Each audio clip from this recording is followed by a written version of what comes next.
அட்சய திருதியையும் 60 சிறப்புகளும். அள்ள குறையாத செல்வத்தை தரும் அட்சய திருதியை நாளில் தங்கம் வாங்கினால் வாழ்வு செழிக்கும் என்ற நம்பிக்கை கொண்டோர் பலர். இனி அட்சய திருதியை நாளின் 60 சிறப்புகளை பார்ப்போம். அட்சய திருதியை நாளில்தான் கிருத யுகம் பிறந்தது. கங்கை பூமியை முதலில் அட்சய திருதியை நாளில்தான் தொட்டது. வனவாச காலத்தில் பாண்டவர்கள் அட்சய பாத்திரம் பெற்றது அட்சய திருதியை நாளில்தான். அட்சய திருதியை நாளில்தான் மணிமேகலை அட்சய பாத்திரம் பெற்றாள். அட்சய திருதியின் முக்கியத்துவத்தையும் பெருமைகளையும் பவிஷ்யோத்திர புராணம் விரிவாக விவரிக்கிறது. அட்சய திருதியை நாளில்தான் ஐஸ்வர்யலட்சுமி தானியலட்சுமி அவதாரங்கள் நிகழ்ந்தன. அட்சய திருதியை நாளில்தான் குபேரன் நிதி கலசங்களை பெற்றார்.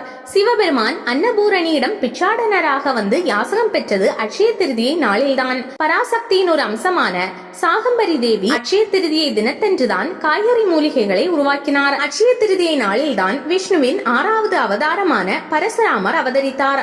ரோஹிணி நட்சத்திர நாளில் வரும் அட்சய திருதியை மிக மிக சிறப்பு வாய்ந்ததாகும். அட்சய திருதியை நாளில்தான் விநாயகருக்கு மகாபாரதத்தை வியாசர் போதித்தார். வட மாநிலங்களில் அட்சய திருதியை நாளில் திருமணம் நடத்துவதை புனிதமாக கருதுகிறார்கள். ஹரியானா, பஞ்சாபில் அதிகமாக உள்ள ஜாட் இனத்தவர்கள் அட்சய திருதியை நாளில் மறக்காமல் மண்வெட்டி எடுத்துக்கொண்டு வயல்வெளிக்கு செல்வார்கள். ஜெயின் இனத்தவர்களுக்கு அட்சய திருதியை புனித நாளாகும். வட இந்தியர்கள் நீண்ட தூர புனித பயணங்களை அட்சய திருதியை நாளில் தொடங்குவார்கள். ஒடிசாவில் வீடு கட்ட கிணறு தோண்ட சிறந்த நாளாக அட்சய திருதியை நாளை கருதுகிறார்கள். பீகார், உத்தரப்பிரதேசத்தில் நெல் விதைப்பை அட்சய திருதியை நாளில் தொடங்குவார்கள். அட்சய திருதியை நாளில்தான் உணவு கடவுளான அன்னபூரணி அவதரித்தார். அட்சய திருதியை அன்று தங்கம் வாங்க இயலாதவர்கள் உப்பு வாங்கினால் கூட போதும், தங்கம் வாங்குவதற்குரிய பலன்கள் கிடைக்குமாம். அட்சய திருதியை நாளில்தான் பிரம்மா உலகை படைத்தார் என்று புராணங்கள் சொல்கின்றன.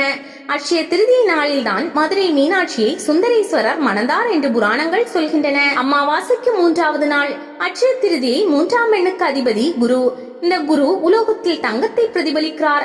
எனவே குருவுக்கு பொன்னன் என்ற பெயரும் உண்டு. இதனால் தான் அட்சய திருதியை நாளில் பொன் வாங்குவது சிறப்பு பெறுகிறது.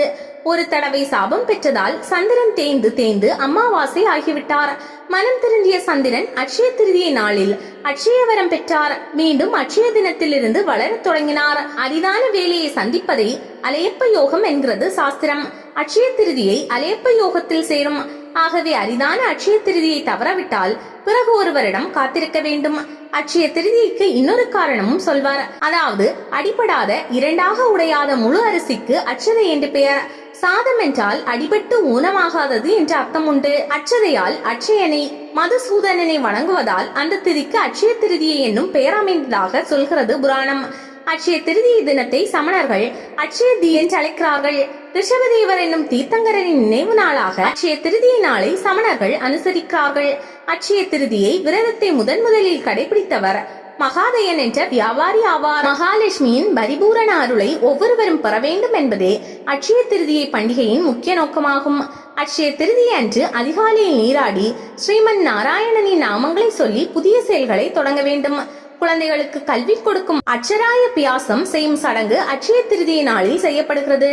மகாலட்சுமி திருமால் மார்பில் நீங்காமல் இருப்பதற்காக அட்சய திருதியை நாளில்தான் சிறப்பு வரம் பெற்றாள். கும்பகோணம் பட்டீஸ்வரர் அருகில் உள்ள முளைனார் ஸ்ரீ பரசுநாதர் கோவிலில் அட்சய திருதியை நாளில் சிவபெருமானுக்கு காசு மாலை அணிவித்து குபேர பூஜை நடத்துவார்கள். அப்போது சிவனை தரிசித்தால் செல்வம் பெருகும் என்பது நம்பிக்கை.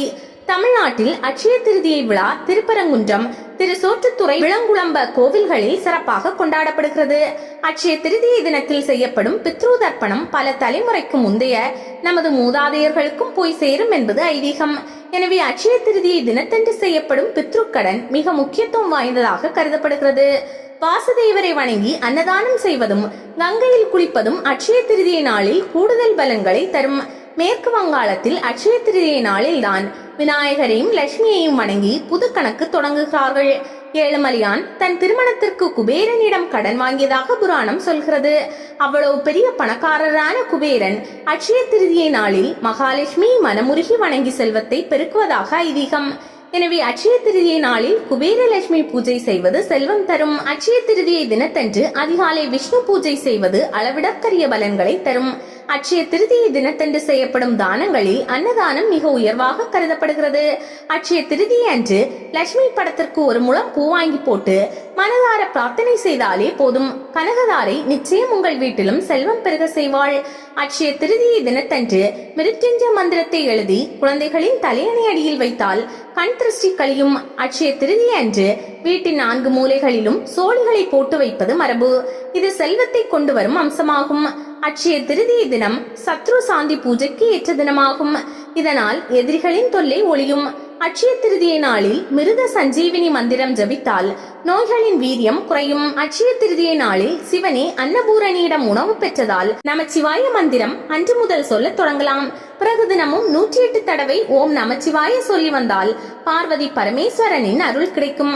அட்சய திருதியை நாளில் பவானி சங்கமேஸ்வரர் கோவிலில் உள்ள முக்கூடல் புண்ணிய தீர்த்தத்தில் நீராடினால் நமது எல்லா பாவங்களும் விலகிவிடும் என்பது ஐதீகம்.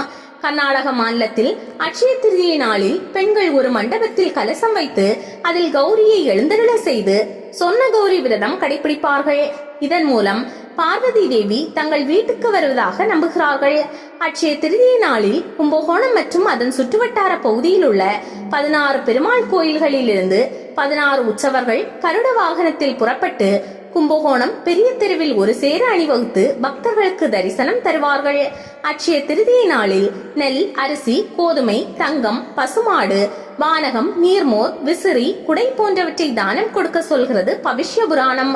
அன்றைக்கு கொடுக்கப்படும் பொருட்கள் அளிப்பவருக்கு நிறைவாக பெருகும்.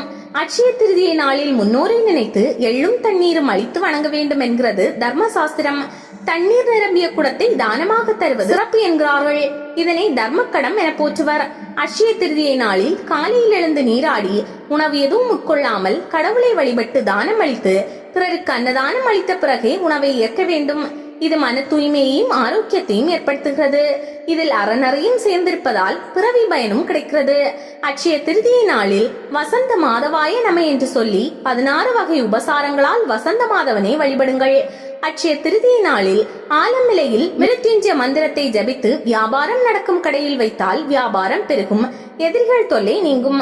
அட்சய திருதியை நாளில் செய்யப்படும் பித்ரு பூஜை 3000 மடங்கு நல்ல பலன்களை தரும். ஞாயிற்றுக்கிழமை வரும் அட்சய திருதியை நாளில் தானம் செய்தால் அது பல கோடி மடங்கு கூடுதல் சக்திகளை தரும். ஏழ்மையாக இருந்தாலும் அட்சய திருதியை நாளில் தானம் செய்தால் செல்வம் கிடைக்கும் என்று பவிஷ்ய புராணம் சொல்கிறது. ஒவ்வொரு அட்சய திருதியைக்கும் தவறாமல் தானம் செய்தால் மறுபிறவியில் அரசனுக்கு இணையாக செல்வந்தர்களாக பிறப்பார்கள் என்பது ஐதீகம். மகாலட்சுமியின் அருள் பெற வேண்டுமானால் அதிகாலை பிரம்மமுகூர்த்த நேரத்தில் எழுந்து குளித்து பூஜை அறையில் விளக்கேற்றி வணங்கி மகாலட்சுமி பேரை உச்சரித்தாலே போதும், செல்வம் தானாக தேடி வரும்.